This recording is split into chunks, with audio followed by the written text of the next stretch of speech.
Buenas tardes. Good evening. My name is Isabel Viera, and I'm the Advisor for Communication and Information in the UNESCO Office for the Caribbean based in Kingston, Jamaica. And I'm very happy of welcoming all of you this evening to this session, Navigating the Infodemic with Miriam Information Literacy, MIL. Navegando por la infodemia con la alfabetización mediática e informacional, AMI, organized by the Public Defender of Audiovisual Communication Services of Argentina and UNESCO. One element has been at the center of the dynamics related to the COVID-19 scenarios, and that's its information. The context of highlight uncertainty in the face of the COVID-19 has raised more than ever the need for certainty, reliability, and trust in public information, with an emphasis on guarantees and exercise of communications rights. Freedom of expression and access to quality information are fundamental for informed decision-making, data transparency, and accountability of organizations and the government, which face demanding challenges. Additionally, it is essential to consider the wave of disinformation and fake news triggered by the COVID-19 pandemic, the reproduction of hate speech, discrimination, and exclusion, gaps in access to ICT resources and quality information, gender bias, and the reproduction of stereotypes, doubts about the credibility of scientific knowledge, censorship of information, and artificial intelligence in its role in the exploitation of data. The scenarios raise the needs for emergent responses in the context of the new digital normal, within its mandate to the United Nations Agenda 2030 and its Sustainable Development Goal 16, which is about peace, justice, and strong institutions. UNESCO's response to information challenges is the need to strengthen media and information literacy. This response is grounded on human rights and focuses on promoting critical thinking in the consumption and sharing of information, the values of global citizenship, and the inclusion and the inclusive knowledge society. Media and information literacy rests on the framework of competencies for humanely navigating the complex of information flows. As the Belgrade recommendation on draft global standards for media and information literacy curriculum guidelines mentions, and I quote, media and information literacy, media literacy, and digital technology literacy is concerned with people's understanding of information, how it is produced, disseminated, by whom, how people use information or not, how they engage with libraries, media, and technology or not. With what knowledge, skills, and attitude do people critically evaluate information? And how can people manage their interaction with information, media, and technology for desired outcomes in their social, political, economic, and cultural lives? End of the quote. In today's digital age, and in conjunction with the COVID-19 crisis, a greater need for connectivity, interconnectedness, and interdependency has emerged. This is in the context of a hyper-connected world in which it is essential to equip citizens with the skills to develop and use critical thinking. And UNESCO MIL campaign, as UNESCO MIL campaign says, think critically, click wisely. In this regard, UNESCO proposed a media and information literacy ecosystem underpinned by implementing media and information policies, capacity building strategies, as well as the media and information literacy curriculum, in which intense collaborative action and multi-stakeholder engagement are essential. Horizontal engagement refers to regular dialogues between researchers, experts, practitioners, and other colleagues engaged in the topic to ensure international benchmarking, and stimulate critical and innovative thinking. Vertical engagement implies a simultaneous top-down and bottom-up approach between government, academia, teachers, civil society, communities, and industry representatives to implement concerted actions to advance media and information literacy. Señoras y señores, amigos. Ladies and gentlemen, I would like to introduce Mrs. Miriam Lewin. She is a public defender at the Office of the Public Advocate of the Audiovisual Communication Services. She has vast experience in radio and television research. Her studies have impacted the whole world in Argentina as well. She has written 6 books. She's a journalist teacher. She was part of the La Prensa newspaper in New York and also the Interview magazine in Interview and Crisis magazine in Spain. She has also written for several Argentinian and international magazines. She has worked on the radio. She has been a researcher and also worked at Radio Mundo in Argentina. She has worked on TV. She has been a presenter at Punto Dos, and for 10 years she was part of Canal 13 and Todo Noticias.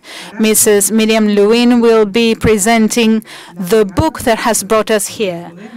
Navigating the Infodemic through media and information literacy. Thank you. Thank you. I will be brief. Thank you, Isabel. I will be brief because we don't have much time. We have so many participants, and this actually reflects the fact that this book was a joint undertaking. It entailed the cooperation between the UNESCO and the Office of the Public Advocate of Audiovisual Communication Services. In Argentina, we had this preventive lockdown, so it was very clear that the circulation of misinformation and sharing unchecked data. Sometimes it was citizens who didn't check, sometimes it was the media outlets, and that could actually affect our health and our lives. So among other things, and together with specialists and physicians, organizations, and journalists, we developed recommendations for responsible media coverage of the pandemic, of the vaccination scheme, especially regarding children and adolescents. But we wanted to go beyond this, and together with the UNESCO office in Montevideo, we started working together. We organized seminars in June 2021. It feels like it was yesterday.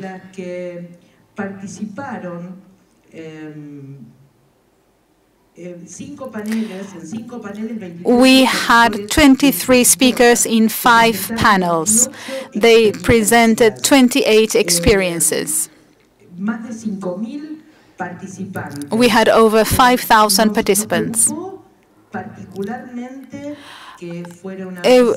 We really tried to make this a diverse round table to show different experiences from the academia, from journalism. We had people from media outlets as well.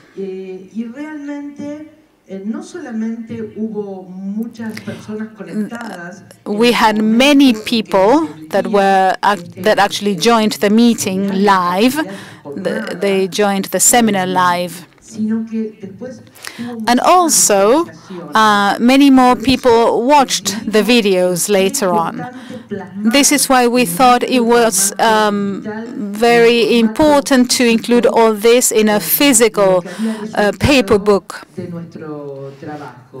in order to present our findings. Here we have some of the coordinators, Dr. Felipe Chivas Ortiz, a professor at the University of Sao Paulo. He's also the regional representative for Latin America and the Caribbean of UNESCO MIL Alliance, and also Sebastian Novomsky, also a writer, a training director at the Public Advocate Office at the Audiovisual Communication Services. It was very hard work to collect all these papers from the people who had participated in the seminars. We prepared an executive summary in Spanish and English, and hopefully in September we'll have the translation into English ready. We had a scientific committee formed by Almudena Barrientos Valls from the Complutense University of Madrid, also another professor from the University of Sao Paulo, Dr. Julio Suzuki, coordinator of the Latin American program in University of Sao Paulo, María Teresa Quiroz, a sociologist who was also the dean of the School of Communication at the University of Lima, and Mrs. Patricia Noboa Armendáriz, the director of the Deutsche Welle Akademie program for Central America. And she is here today. She is one of our participants this evening.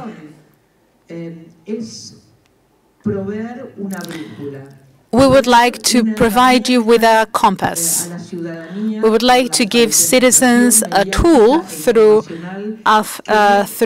media and information literacy so that people don't drown in this infodemic, so that we don't drown in this digital ecosystem that, as I remember from the beginnings of the internet, this was, a promise of democracy, of equity. But over time, a darker side appeared, a dangerous side, which became even more dangerous during the pandemic. We seem to be now breaking away from the pandemic. But the tools that we need for democratic education within the formal educational structure and outside of it, during informal education events and throughout life as well, are essential nowadays. We planned a new work stage with UNESCO from our organization. I think it's the first time, Sebastian, correct me if I'm wrong, it's the first time that in the program we will study, we will include an MIL component. We are creating a teacher training course that will probably have thousands of people enrolled. The idea is to have a training course in a virtual course. The public is teachers, and it is to work on MIL.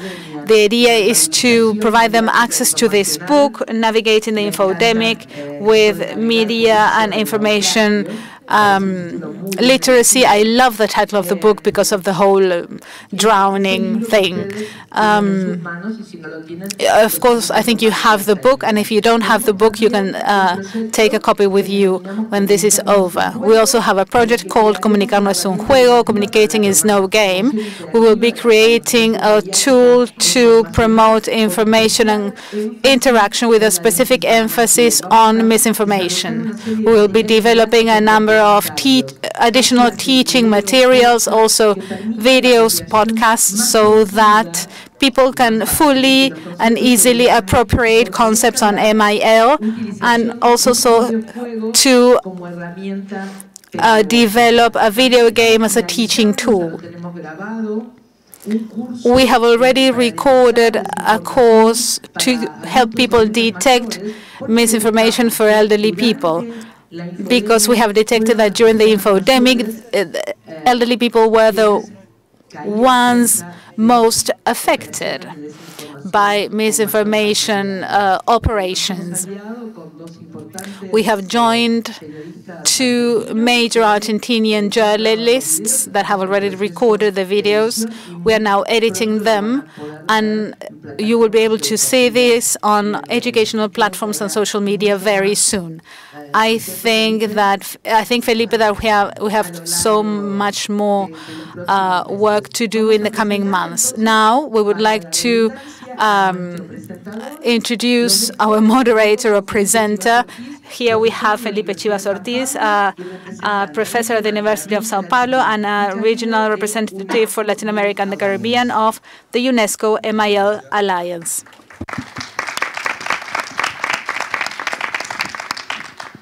Muchísimas gracias por tus palabras, querida Miriam Lewin.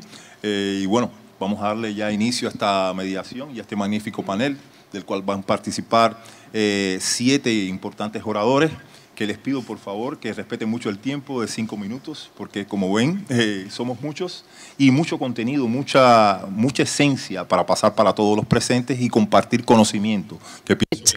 To those present, before giving the floor to my dear colleagues, some of whom are present via digital means, there are 9 of us to present. I would also like to add that without the work of Rosa Maria González, advisor of UNESCO for communications for Latin America and the Caribbean, this work would not have been possible. I would like to mention people who are in the background as well. There is a group that is supporting our work. Thanks to those technicians, we are here delivering this work. With no further ado, I would like to give the floor to Sonia Gill, who's waiting for us in Jamaica, and she is with us virtually. Sonia Gill is the Secretary General of the Caribbean Broadcasting Union.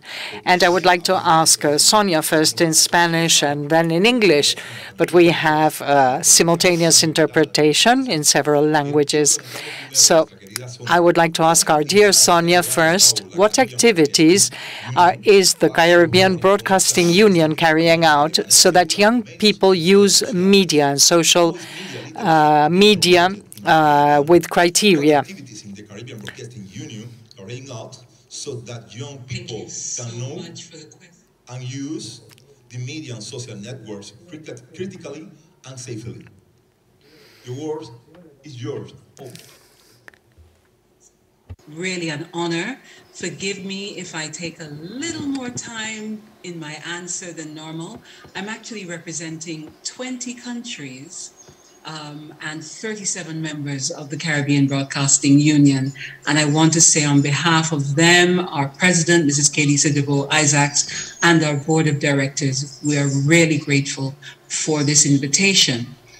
In specific answer to your question, Prof, I would say that CBU has had a 52-year history where at our core, we have been about building capacity, not only of our members, but also of the wider Caribbean media sector. And we have very much been moved by what was described in the statement in March 2020 by the UN Secretary General about the challenge of the infodemic, the misinformation and disinformation pandemic. And that's because it's had such a severe impact on developing countries, almost as bad as the spread of the virus itself. It's undermined trust in public institutions and medical science. It's fomented public protest. It's thwarted the efforts of our very fragile states and territories to battle the health crisis and the social crisis that has arisen. So as an organization, we have drawn on our experience over the years in projects for the benefit of all of our members, whether they're publicly owned, they're privately owned, they're radio, they're television, even print and digital publications who are members. We've drawn on that experience to see how can we bolster the capacity to establish sustainable mechanisms to allow our media institutions to apply media and information literacy approaches in producing and publishing news, current affairs content, public service content. And I want to just highlight today, as we mark World Press Freedom Day, that we have just announced a new project in partnership with UNESCO, focusing precisely on media and information literacy. This new project is looking at adapting and piloting that UNESCO resource, Media and Information Literacy in Journalism, a handbook for journalists and journalism educators. And I'm sure everyone within sound of my voice is aware of that resource. We're also going to be developing Caribbean relevant resources that will be easily available to all regional media, which will allow them to integrate media and information literacy approaches in their productions and in their publication of content and as they engage audiences. And we're going to be raising awareness and acceptance of our media institutions for the need to mainstream media and information literacy approaches in their policies, as well as encouraging the personnel, as well as the executives, to become better aware of and more capable of doing that actual mainstreaming. So I hope that this very brief response does help in answering the question that you've raised. Again, let me say thank you and congratulations on the new publication. Thank you. Thank you so much.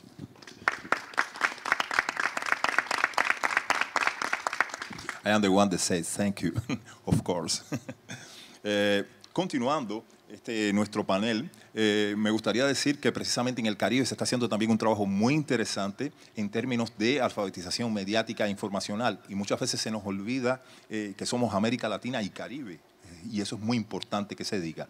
Bueno, sin más, yo quiero darle la palabra a otra queridísima colega y amiga, que es la querida profesora doctora Joseti Marques, presidenta de la Organización Interamericana de Defensoras y Defensores de las Audiencias.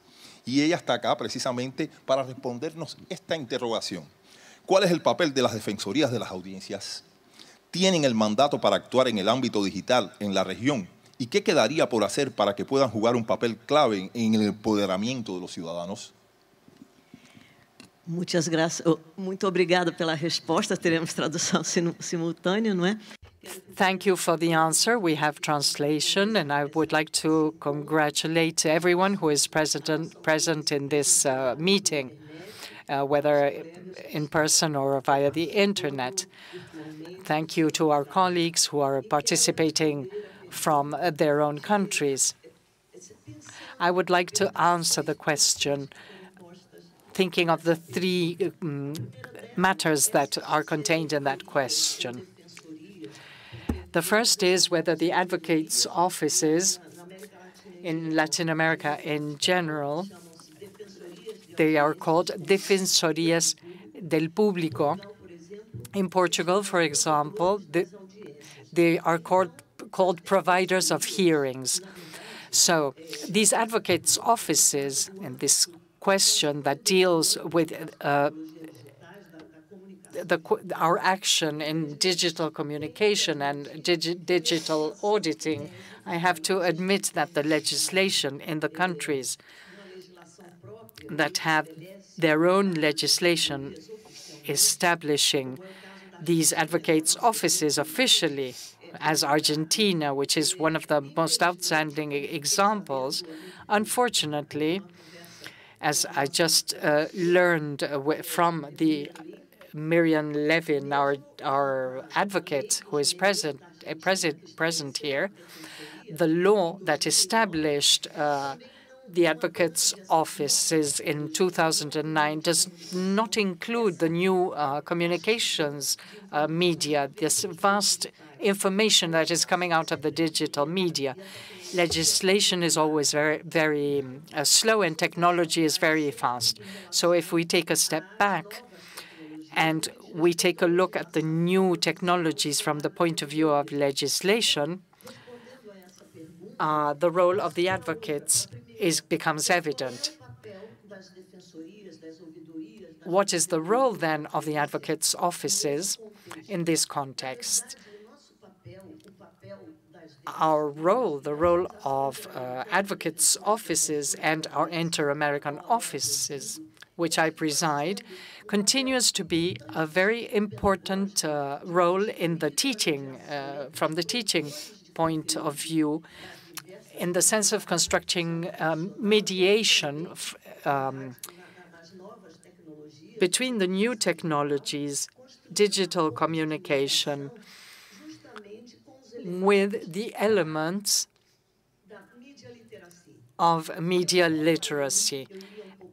And going a bit beyond, this book that is being launched today is very prodigal because it includes in the discussion academics who have important knowledge of how to construct this reality on the basis of communication. Because we need to understand that it's not only a question of narratives like today. It's common to say that narratives are form something, as if reality was only a question of interpretation through a narrative. No, we believe with academics, with consecrated theories, that reality is constructed through a long historic process of communication. And our role as an inter-American organization that gathers all the public advocates, we have to agree and we need to commemorate that academic knowledge, consecrated knowledge, is the basis on which societies are constructed.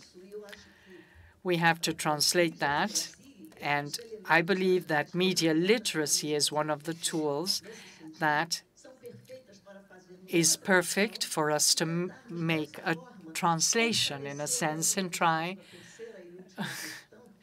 And there I respond to the third question.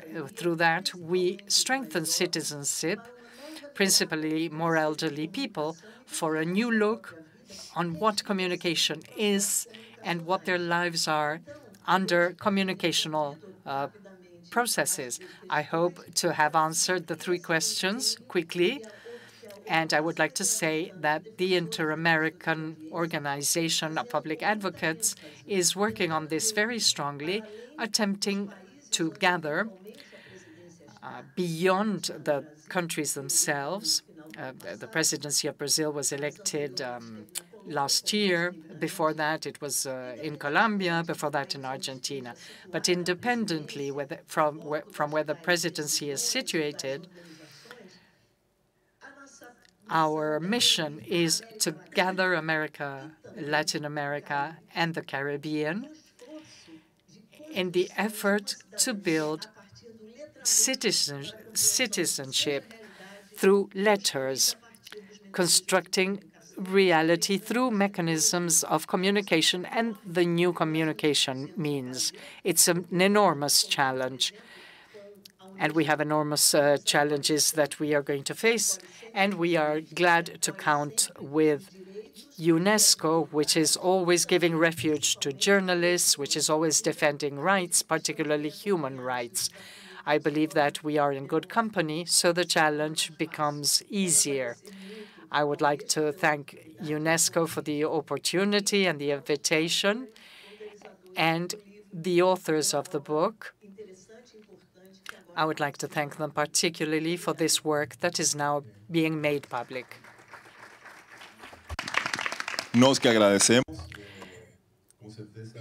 On the contrary, we thank you because your answers were excellent.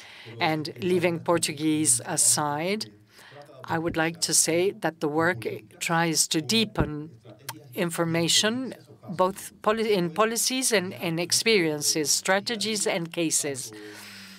And this is part of our day-to-day work in Argentina, which was the country that made all the effort, and how other countries may also become inspired on this work.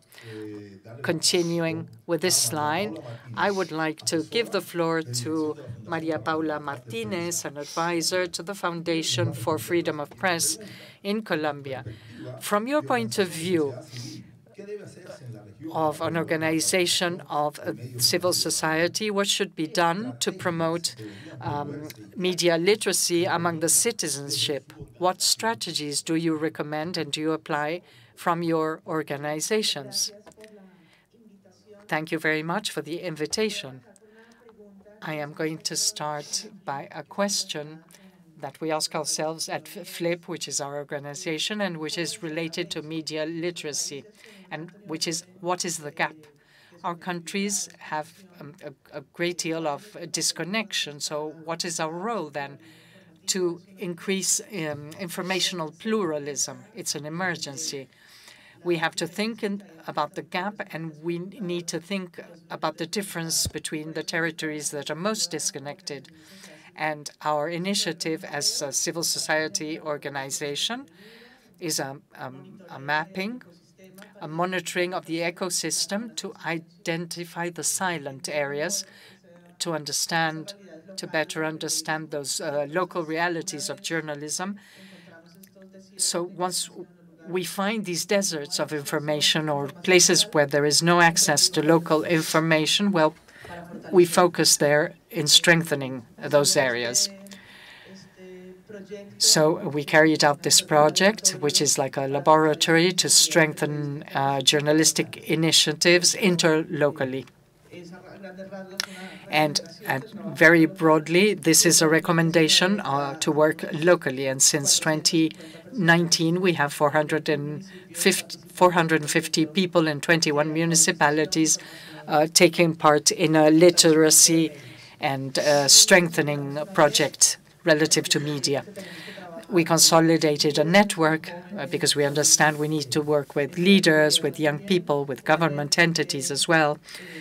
So we have a network of correspondents so that they can begin to work collaboratively, so that their information becomes stronger and more consolidated. So we work in making and laying the bridges that, in a certain sense, the book is recommending.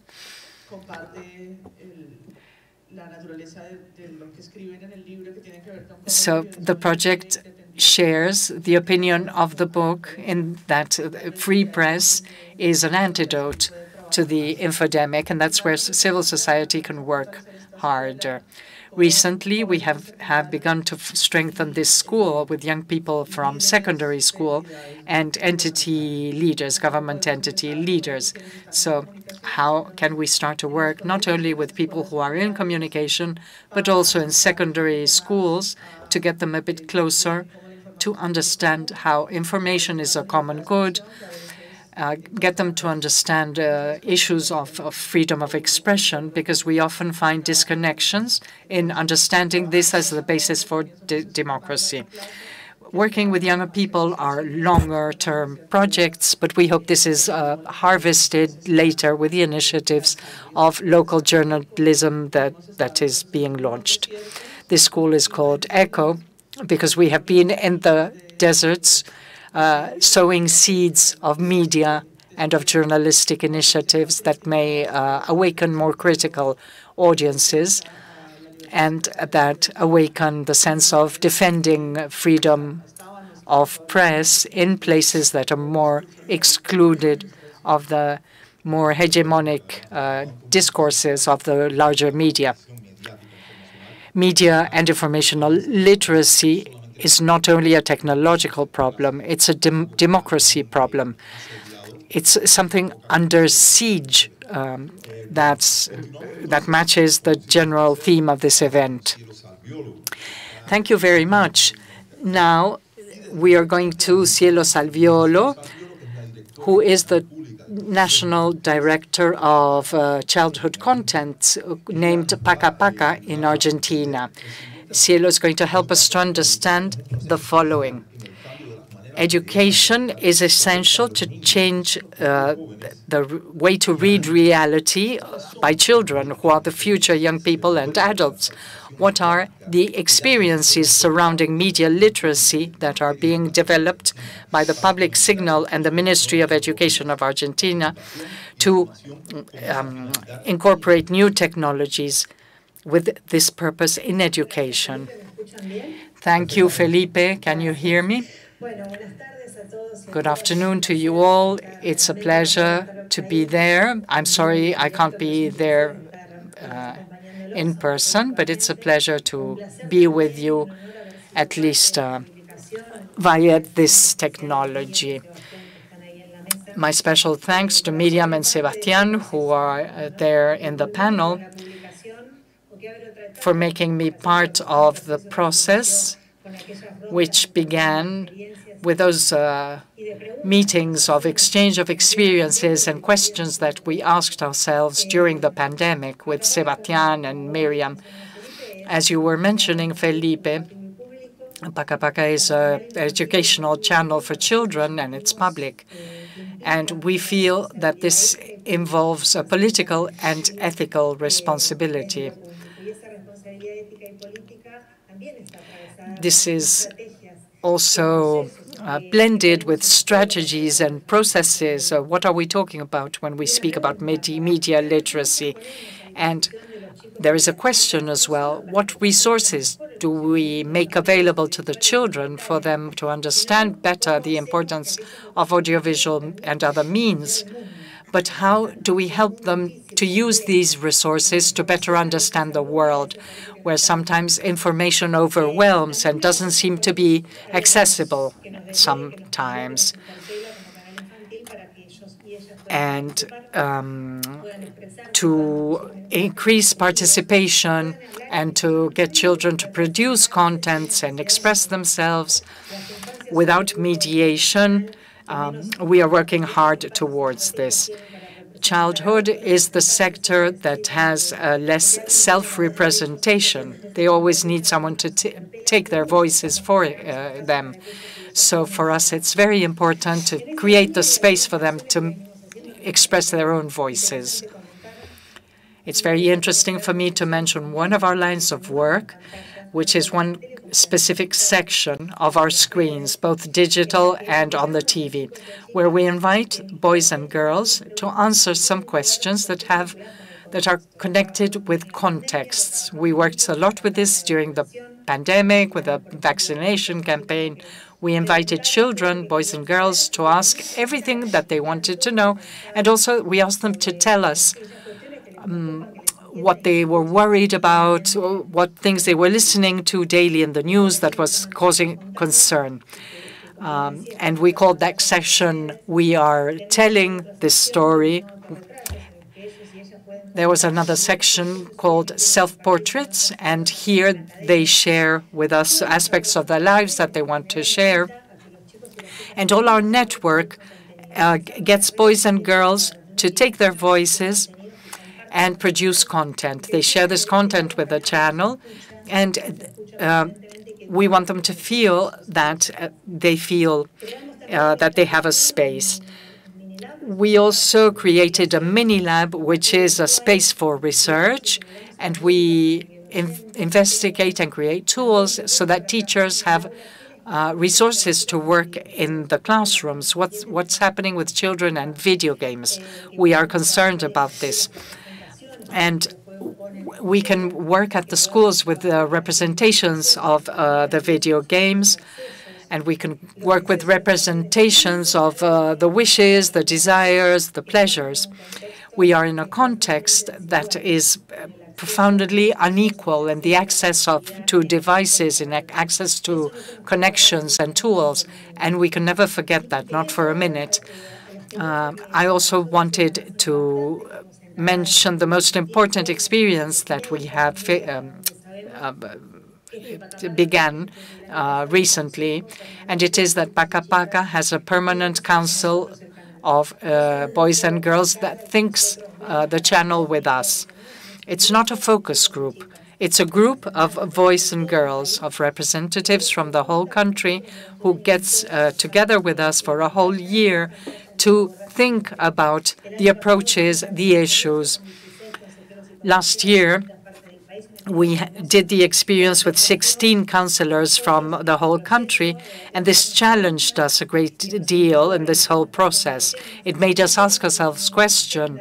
It made us think about issues that we hadn't taken into account. They designed campaigns, for example, for the prevention of mistreatment, and they had a great deal of incidence in the contents that we have.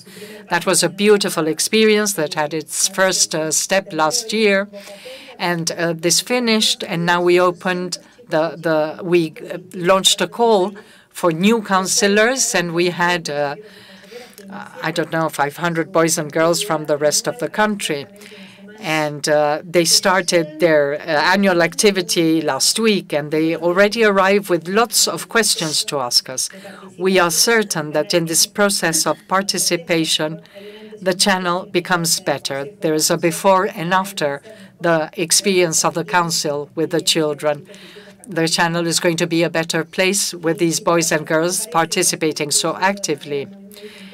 And to finish, to finalize, we understand, we have the conviction that the objective of all these actions that we implement have a lot to do with the full exercise of the rights of boys and girls to participate of the commons. And we are interested in creating spaces for them to feel a part of the construction of the collective, what makes us feel part as children, as boys and girls of a society. We need to think collectively at this time. The common and the collective is not possible if we don't generate these spaces for boys and girls to express themselves and for us adults to take their opinions and their outlooks and build on that as well. So I hurried a bit to share what I had to share with you. Thank you very much.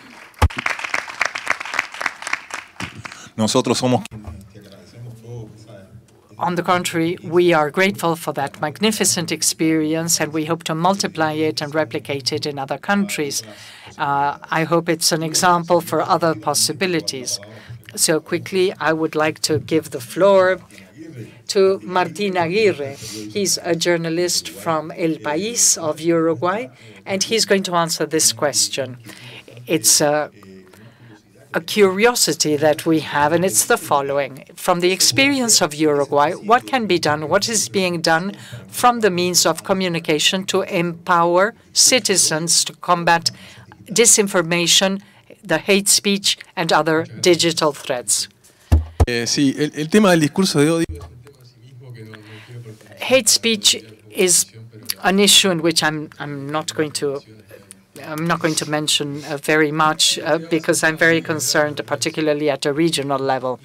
You were speaking of empowering the public, and in the 25 years that I have been in the publisher's office of a newspaper, I don't think that the problem is in particular empowering audiences.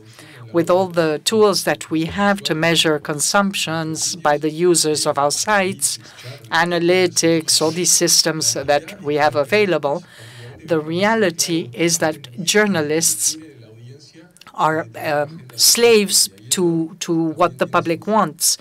And this has its risks and problems, especially because when we see what the audience is really demanding, what our audience is demanding, it can be a bit depressing what they are most interested in. Speaking with ex-President Sanguinetti about the political situation, we say that democracy has become democratized. It's very difficult to do journalism these days, giving our back to what the audiences want. I think there are three keys that we should emphasize.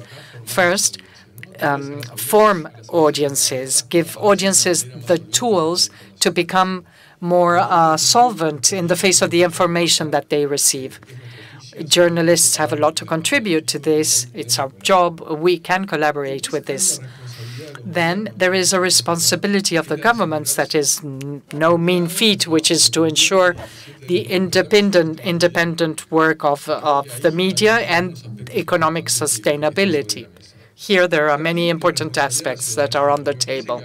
And also there is a responsibility of the citizenship, because sometimes media, academics, the responsibility of all the problems we are seeing, I think many times we make ourselves responsible, but there is a responsibility from the side of the audience to become well informed because we get the feeling that the audiences are asking for us to give them everything digested. And really, audiences should become more active at the time of consuming information.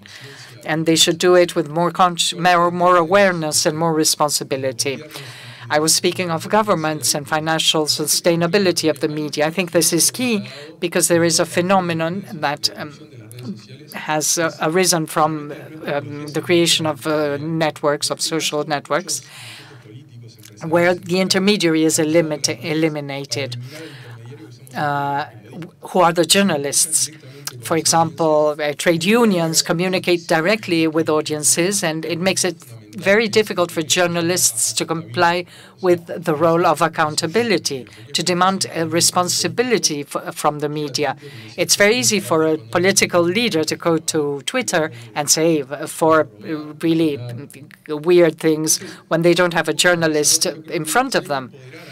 So if someone has to be empowered, professional journalism has to be empowered as a function of society. It has to be revalued. It has to be taken away from part of the debate. There is a hate speech that is widespread among political discourses, particularly, who are attacking journalists and imposing a parallel reality. Lastly, citizens have to be provided with tools to stand strong in the world, but also tools where we demand responsibility from them.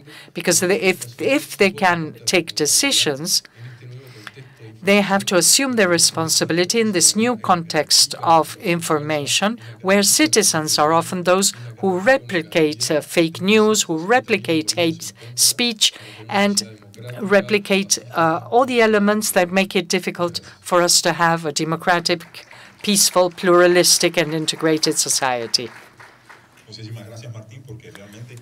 Thank you, Martín, because you have touched essential points. On one side, we need to empower the population, and that's why we write these books, for critical thought in the population can be developed. And also, we need to give power to the press, and that's why we're here too, to decrease or at least to control the siege, the state of siege with the press, and legal aspects are essential.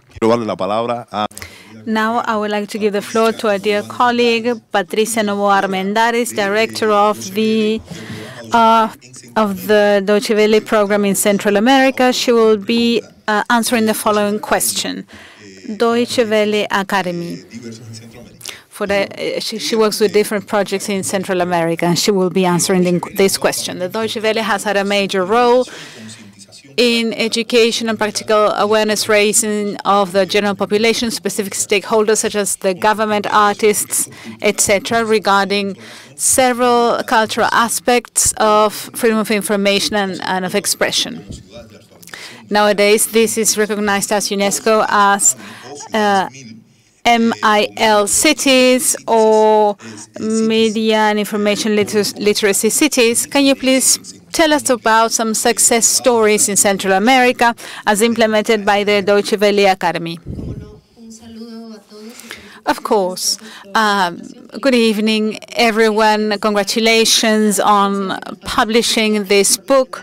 We need to remember that MIL in our region is very important because it includes different realities.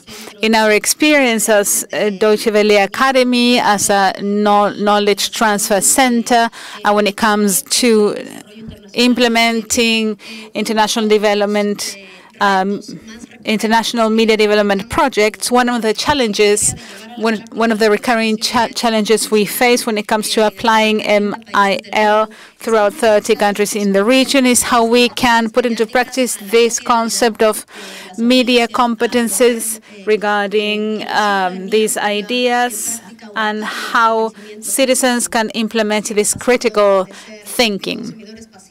They shouldn't be passive information consumers, but rather responsible and active citizens in the media space. I would like to share some examples with you. This is an activity organized at the MIL network in Mexico. This is a group of organizations co-founded by DW Akademie and UNESCO Mexico. We developed these media skills. Have a look at these diverse characters adapted to the Mexican context. They develop the media skills in order to fight against misinformation villains.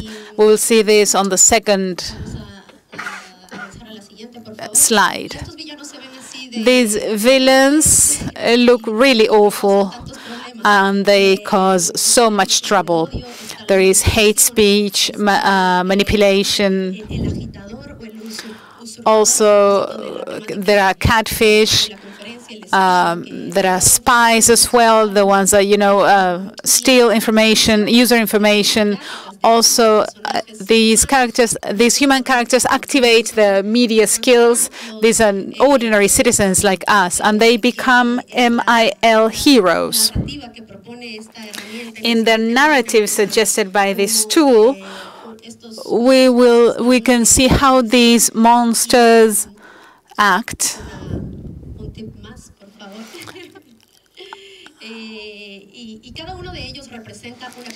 Each character represents a media skill. For instance, Akaima, she is the analysis skill. The next one is Andrés, and he represents access to technology, but not just technology. It's also about how we can find verified information.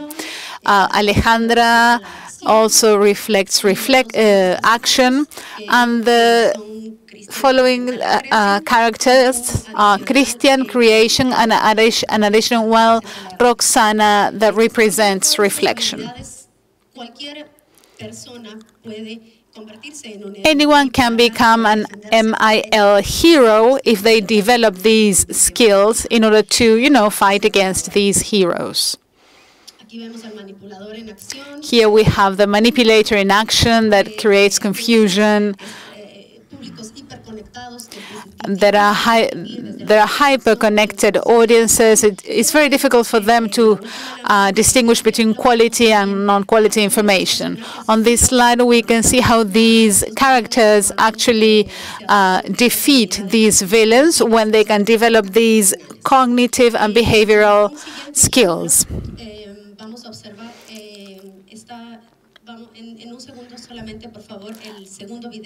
Let us now play the second video clip. This is an exchange project. Welcome to the MIL campus, an interactive journey through media. Thank you.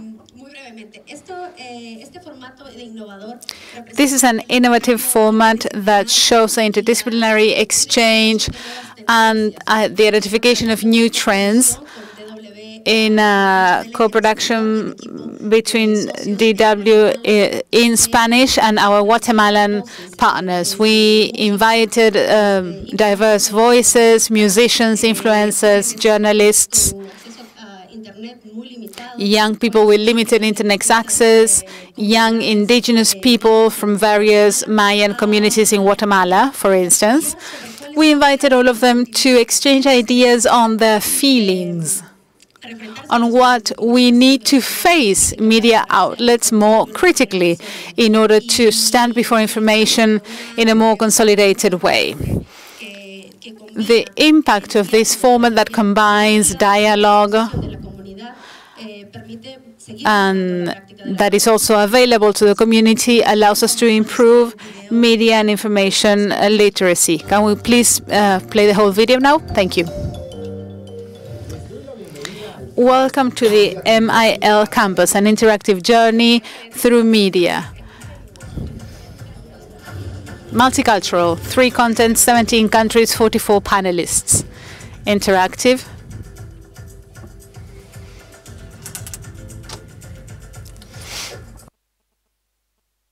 $35,000 people reached, 1,900 interactions. Diversity, gender equality, ethnic minorities.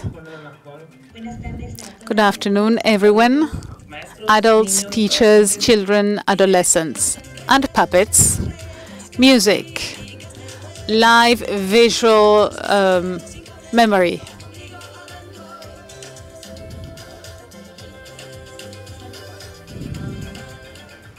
Influencers. They are actually contacting lives. It's not just a number of followers. Actually, these are lives that we are connecting with, a transmedia narrative.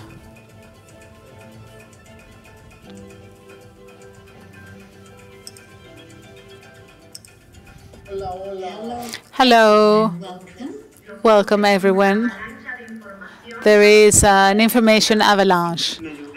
Coverage in 31 media outlets from Guatemala in Spanish and in 4 Mayan languages. International Alliance. Everything you need to know about media and information literacy. Thank you so very much. Hopefully we'll see each other again soon in a new edition of MIL Campus. Bye.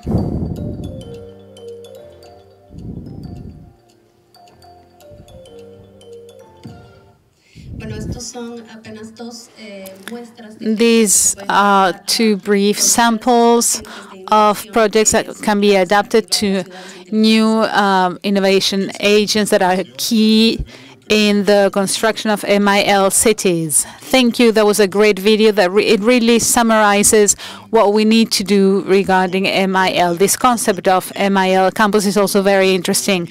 Patricia was also one of the evaluators of this book. Thank you so much. Now, we would like to give the floor to Laura Zommer, the Executive Director and Head Chief of Chequeado, a very important organization from Argentina and other countries as well. The role of fact-checkers has been essential in the last few years to monitor and combat misinformation and disinformation. It's a complex and costly process, especially nowadays that robots are used and also artificial intelligence by influencers, governments, companies that has made the topics even more complex. Can you tell us about these strategies that LATAM Chequea has used in order to combat hate speech and other types of misinformation and manipulation? Thank you. Thank you, Felipe. If I were able to answer that question in 5 minutes, I think I would be a goddess. So, as my colleagues have done before me, I'll try to select what I'll answer now. Just like Patricia, I would like to tell you about what we have been doing at Chequeado with MIL. From the beginning, we have worked journalistic content, trying to assess how each story can teach something to our audience about, the piece in itself, about some sort of WhatsApp content or whatever. So just a few examples. If you have any questions or more details about the examples, please let me know if you find them useful or inspiring. The presentation, please. Next slide, please.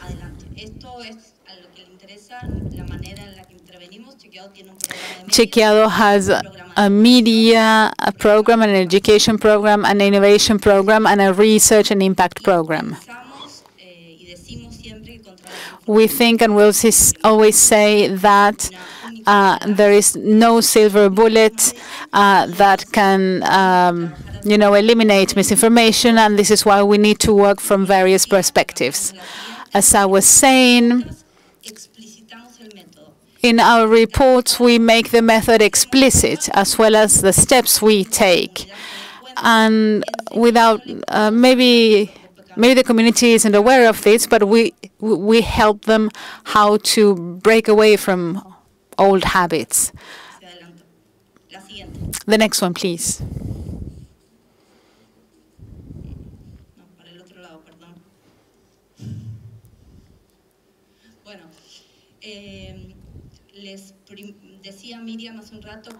As Miriam was saying, from the Office of the People's Advocate, they will be working with formats, and this is made evident in some studies. It's not always the most efficient thing to do to write a longer piece to fight disinformation. We are testing different methods, we are measuring the impact, and we keep using what is useful.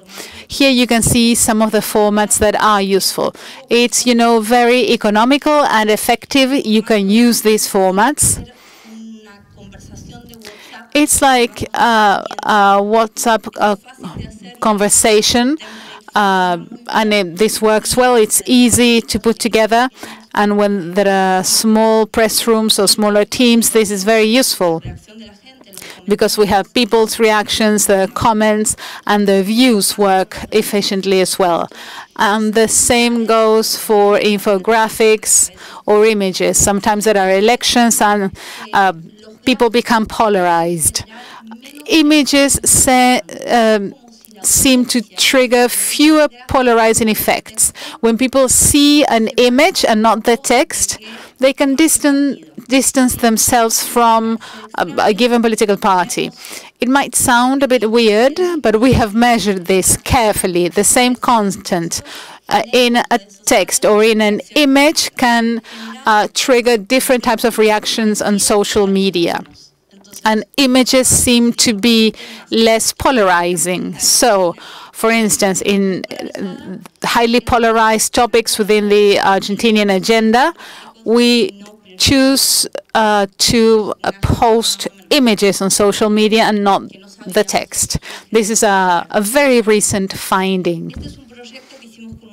This is a project that we organized with UNESCO. I'd like to share it with you because it has many resources from Chequeado and 30 other fact-checking organizations. The network is called LATAM Chequea. This is a project that we created during the pandemic to fight the infodemic. The idea is to include very valuable resources developed in Mexico, Colombia, and Peru, and which were not easily accessible. Here there is a website called Portal Check.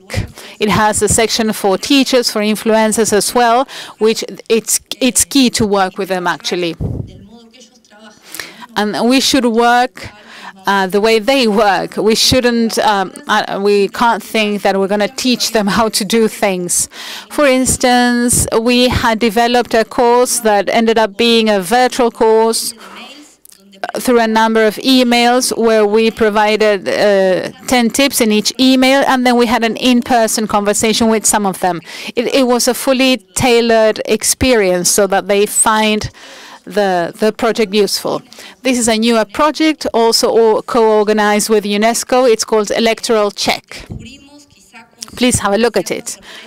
To our surprise, we discovered that it wasn't just the pandemic what allowed us to work cooperatively throughout the region, because misinformation appeared once and again many times in Mexico. People said that avocado was a cure. In France, people said it was cheese. But the sort of narrative was very similar.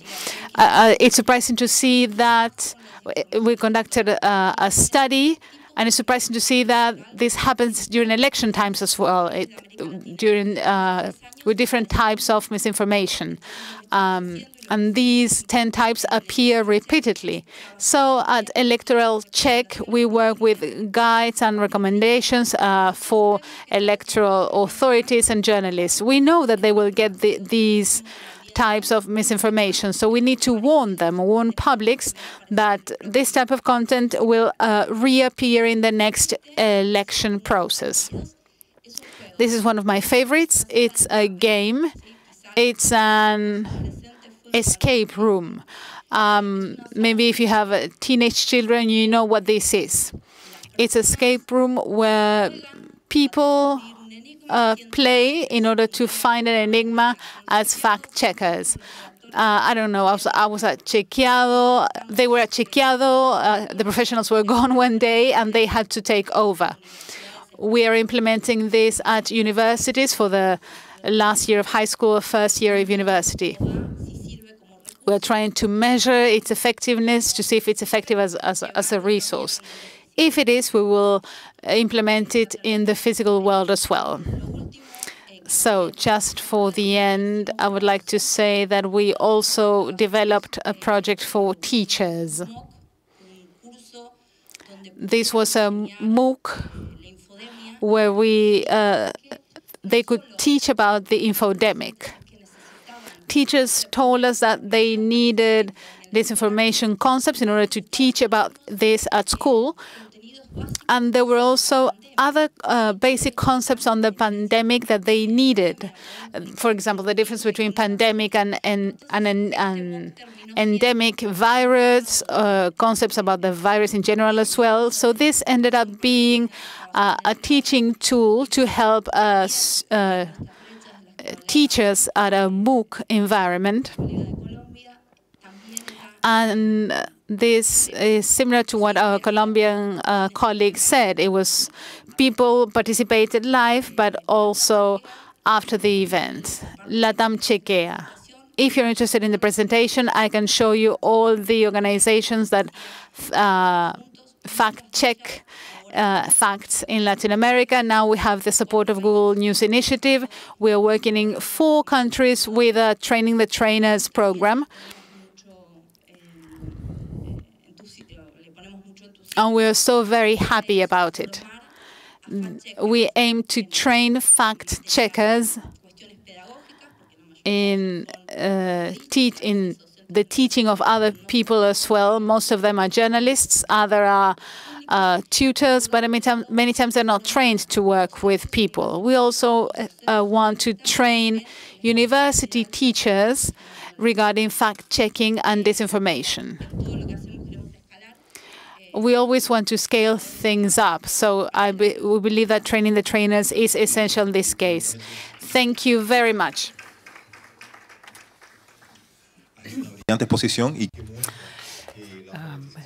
Brilliant. Thank you. And this shows that media literacy is also a technological problem and that there are many ways to change, transform, and educate. And to educate not only influencers, but the whole of society. And I would like to ask my last question, speaking of which, to this company, because media literacy is not only an issue of education ministries, but also education and other social actors in general. It's a problem of civil society as a whole. In that framework, I would like to ask you a question, Juan. Today, the role of the giant technological companies is questioned more and more in the proliferation and of disinformation in the content. What is the specific position of Google in that sense? And what are the strategies and specific measures that you have adopted or will adopt in the future for the safe use of these platforms on the Internet?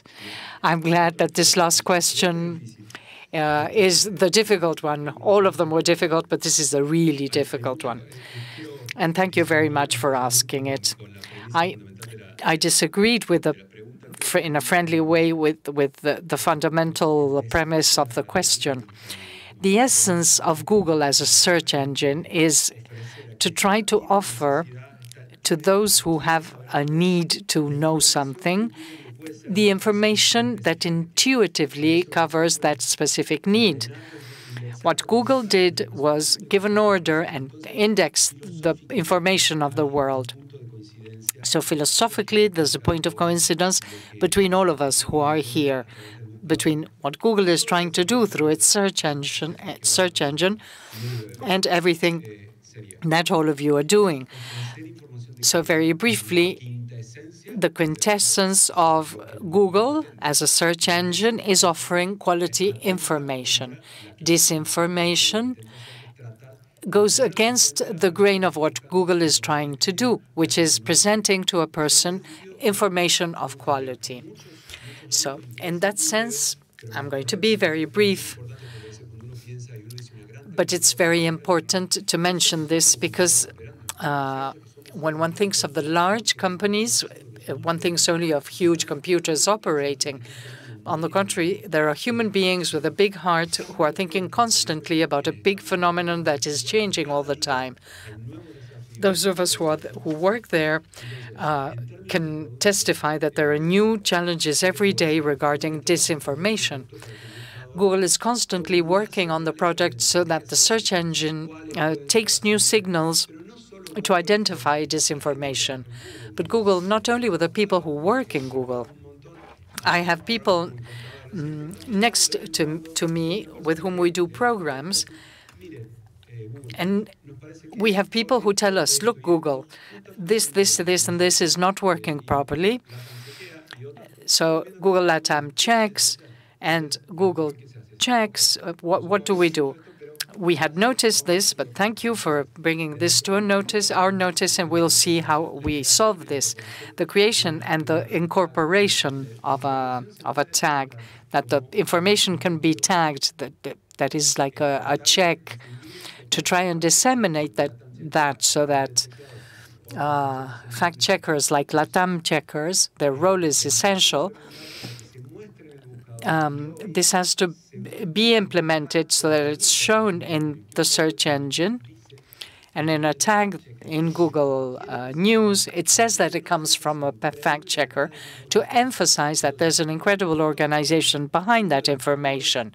So this is one of the many elements that we are working on with the organizations from the civil society, with fact checkers, and from the point of view of Google News initiative that is working hard on MIL. It's one of our axes. We have developed a regional program together with Movilizatorio in Colombia, and we have thought a great deal about the axes that can help the adolescents evaluate information critically, how to create it responsibly when one participates, to do so responsibly, and at the time of doing an analysis, how to do this analysis. In Uruguay, we work with La Diaria, that developed a program that we really like, which is in the Ceibal, the free computers for children, and it's in the Ceibal programs. And it is linked to DW programs that we saw this afternoon.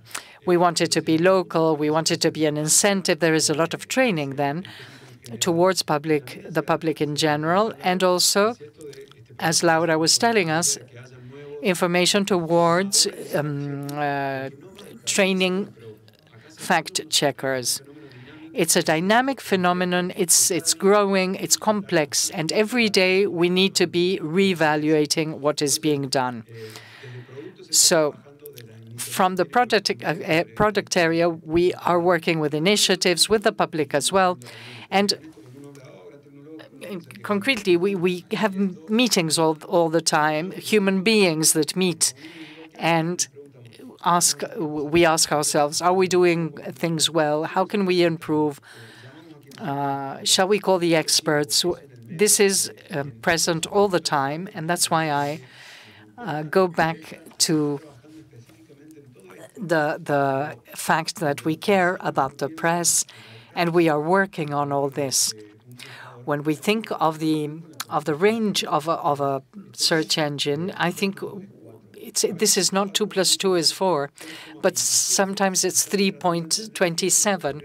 And we try to understand what is happening, how it's happening, and at the same time trying to, as this phenomenon is happening, trying to have incidence in the product, working with the media, working with journalists, so that within our capacities and our limitations, so that we can have an incidence in favor of a better quality of information, and that person, when that person goes to search for information, finds quality information, and that the algorithm takes the best signals available so that in the critical moments, as in the declaration of the pandemic or the invasion of Ukraine, all the things that can happen in our own countries, we try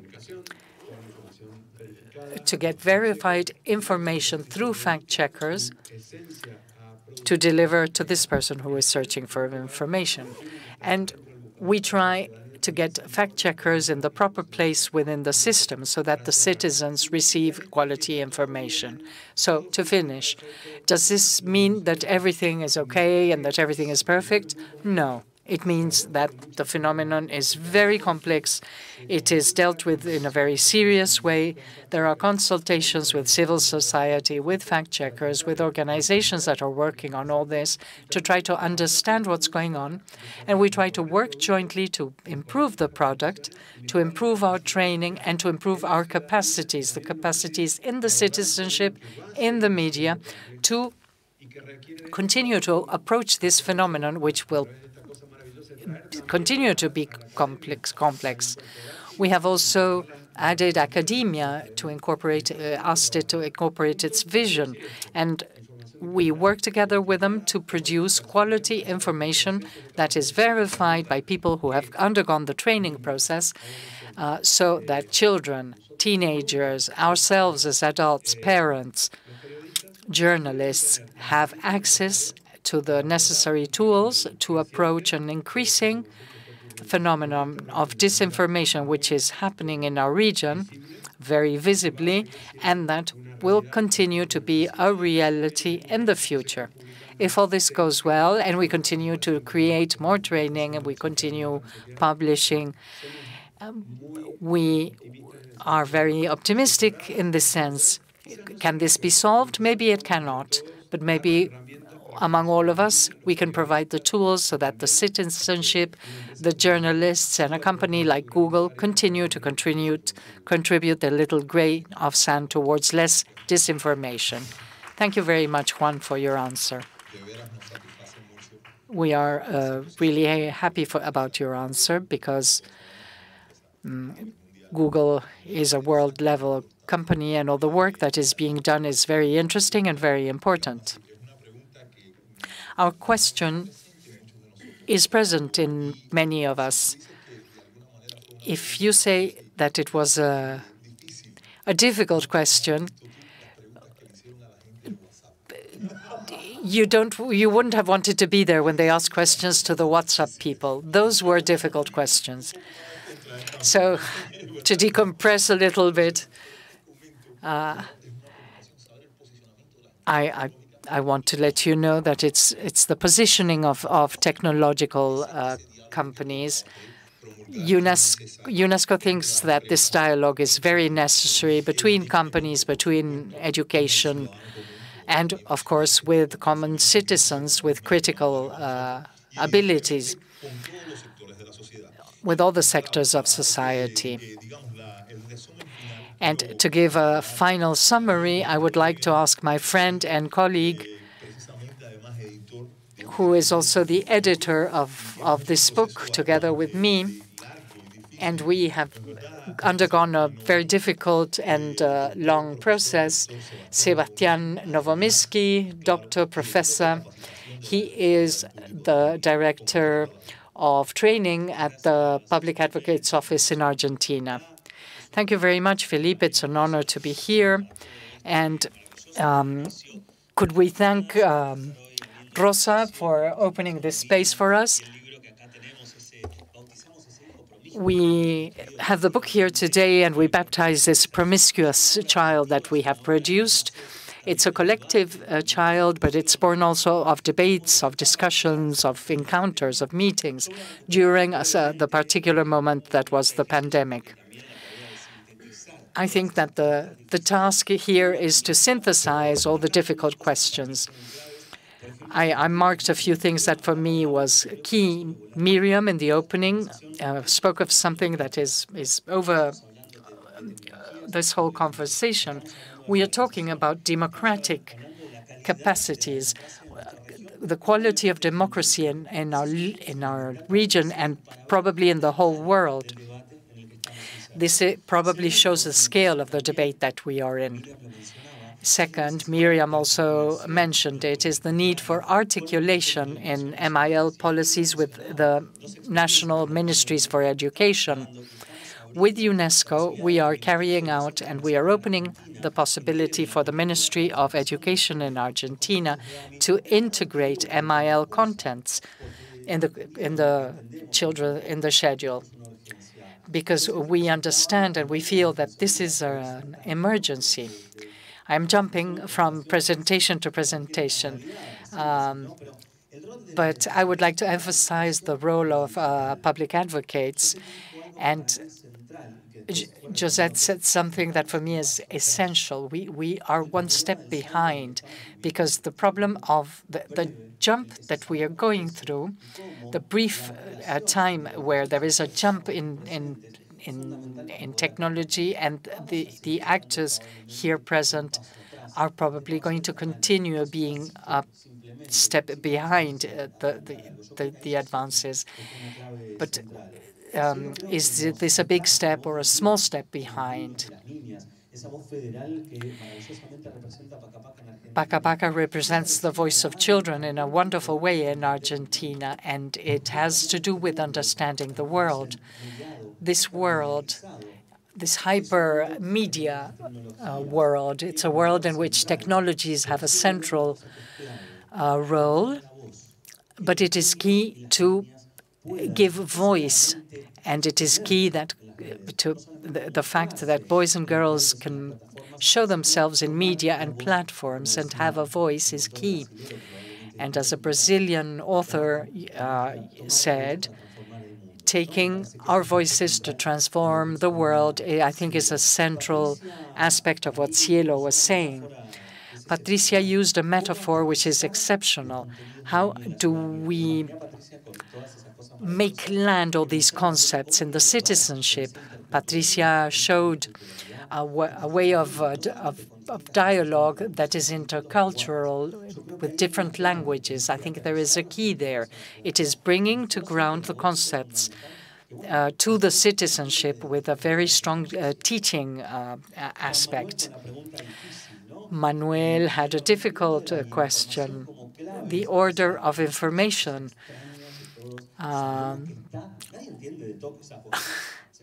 We spoke about the algorithm. Nobody understands exactly what it is, but what is that algorithm that takes us to where we want to get, shows us what we're going to eat, tells us what we're going to do.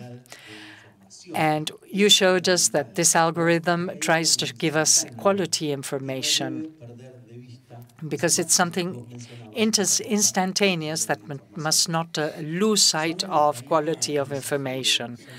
Sonia Gill brought us the challenge of the infodemic, the development of projects, but particularly the need for the sustainability of these projects in the medium term.